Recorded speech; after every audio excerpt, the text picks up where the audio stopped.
Muy bien, doctora, voy a exponer sobre el colapso del imperialismo y el neoimperialismo, ¿no? El papel de Latinoamérica en este contexto global. Muy bien, antes de entrar de lleno como tal a esto, quiero contextualizar la situación, ¿no? Mira, estamos saliendo de la Segunda Guerra Mundial. Los países europeos que habían colonizado, es decir, que ejercían la vieja colonización sobre África y otros territorios, estaban devastados por esa Segunda Guerra Mundial. Ni siquiera se salvaban los que habían ganado la guerra. Entonces había como cierto desgaste militar y también desgaste económico, desgaste social y desgaste de todo tipo, ¿vale? Eso. Entonces, lo que sucede es una reorganización del sistema internacional. Se forman alianzas en lugar de confrontaciones, ¿no? Y ahí inicia el neoimperialismo. Pero antes también hay que conceptualizar lo que es el neoimperialismo.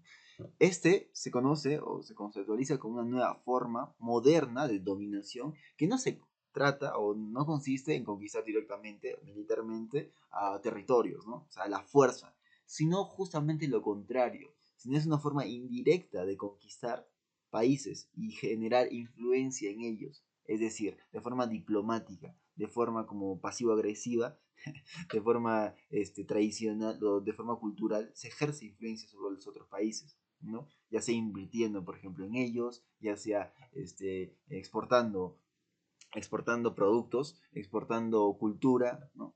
E incluso realizando ayudas humanitarias, etcétera, etcétera, ¿no? Es como lo hace Estados Unidos. Bueno, vamos a seguir. Yeah. Bueno, hay muchos factores que contribuyen a la caída del colonialismo, ¿no? Primero que nada, obviamente, a partir o después de la Segunda Guerra Mundial había un desgaste económico, como ya lo mencioné. Pero además de eso, hubieron movimientos de independencia en Asia y en África, ¿no? Como en India, Argelia y otros países más. Es decir, los países colonizados ya no querían ser colonizados y rechazaban completamente esta idea. Recordemos que también Latinoamérica había sido, entre comillas, colonizado, ¿no? Por imperios europeos, en este caso España, y también Estados Unidos. Entonces, por así decirlo, casi todo el mundo ya había sido colonizado. Entonces ya tenían esa experiencia previa, por lo cual sabían que no les gustaba hacer o no les gustaba la idea de la colonización. Entonces, al no gustarle esta idea a todo el mundo, entonces ninguno la aceptaba. Y como todo el mundo se estaba independizando de estos países colonialistas, entonces pues ya no existía ninguna posibilidad de hacerlo, ¿no? Se están revelando, por así decirlo, ¿no? Además había presión después de la Segunda Guerra Mundial de Estados Unidos y la Unión Soviética por justamente dejar esto, ¿no? Y también recordemos que también aquí se surge, o después de la Segunda Guerra Mundial, surge lo que es la Guerra Fría, ¿no? Eso. Y como les dije, hay un desprestigio moral del colonialismo, sobre todo porque todos los países ya habían, ya habían sido colonizados. Ahí ya aparecen también instituciones como la ONU y otras instituciones que velan por los derechos humanos, ¿no? Y que rechazan obviamente todo tipo de colonialismo. Bien, bien, sigamos. Hay algunas guerras de independencia, como las que se llevaron a cabo en Asia, en África y en América Latina, ¿no? Eso más que nada. Ya, entonces hubo un proceso o un movimiento de descolonización que justamente empezó mucho antes de la guerra incluso, ¿no? En donde las personas, los líderes carismáticos buscaban independizarse de las colonias justamente, ¿no? Abolir el colonialismo, la esclavitud y otro tipo de situaciones denigrantes para los seres humanos, ¿no? Eso. Muy bien. Entonces, aquí tenemos también el final de la Segunda Guerra Mundial y el inicio de la Guerra Fría, ¿no? Se formaron nuevos bloques y nuevos partidos, por así decirlo, ¿sí? Es decir, Estados Unidos y la Unión Soviética plantaron justamente un modelo de neocolonialismo, ¿no? Es decir, demostraron que era posible. Estados Unidos, sin atacar a la Unión Soviética ni viceversa, demostraron que era mejor competir tecnológicamente, culturalmente y de otras formas más para ganarse al mundo en lugar de estar atacándose militarmente. Entonces es eso, ¿no? Esa es la reflexión de la Segunda Guerra Mundial. A- ahora propiamente dicho, los movimientos del neocolonialismo, hubieron potencias emergentes como China e India. O sea, hay que tomar en cuenta que estas fueron colonias también, o fueron invadidas en un momento, sobre todo India con, con, gran, con, con el imperio inglés, ¿no? Entonces, y China también había sido invadido por Japón alguna vez y también por, por potencias europeas. Entonces, estos confrontaron el dominio europeo de aquel entonces. Entonces no había solamente un bloque continental que ejercía influencia o que tenía poder, ahora también lo tenía Asia, ¿no? Es importante saber. Además, se tuvo la idea, o al menos se planteó, que la mejor forma de progresar como humanidad fue a través del comercio global. Antes, si bien es cierto, había comercios entre países, incluso continentes, estos no eran muy generalizados, ¿no? Y eran solamente entre países que se caían bien, por así decirlo.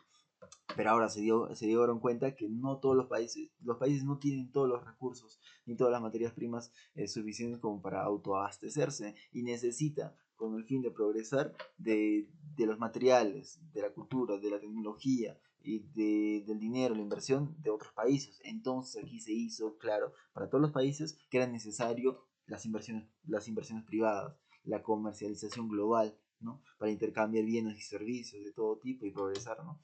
Eso más que nada. Ahora, hablemos un poco de las intervenciones militares recientes, porque hay que analizarlo como tal, porque recordemos que la neocolonización justamente es lo contrario a lo que es la intervención militar, pero hay que verlo, ¿no? Y mira, en Estados Unidos y Rusia han surgido en contextos neoimperialistas dificultades de soberanía, sobre todo en conflicto. En esos casos de que no, cuando la diplomacia o el neocolonialismo no funciona, es cuando Estados Unidos generalmente es el que genera guerras o guerrillas, ¿no? En algunos países, ¿no? Ahí está Vietnam, ahí está, incluso podemos hablar de un poco polémico lo de Rusia y Ucrania, ¿no? Pero de esa forma, bueno, ellos justifican también con el contexto del neocolonialismo de que es por misiones humanitarias, ¿no? Para ayudar a las personas, para ayudar a los países a encontrar democracia, ¿no? Bien, ahora también hay que hablar sobre la influencia de las empresas multinacionales. Recordemos primero que nada que en el pasado las empresas, si bien es cierto, tenían influencia como siempre, no tenían influencia global o influencia muy fuerte, no tenían mucho poder, solamente eran pues instituciones que velaban por el dinero o la economía propia de sus integrantes, ¿no? Y no tenían ningún tipo de influencia política, ni cultural, ni militar. Pero hoy en día eso es diferente, ¿no? Las empresas tienen influencia moral, influencia cultural, influencia económica, ¿no? Y en algunos casos incluso influencia militar, y sobre todo las multinacionales, ¿sí? Ahora, para finalizar, vamos a hablar del impacto en Latinoamérica del neocolonialismo.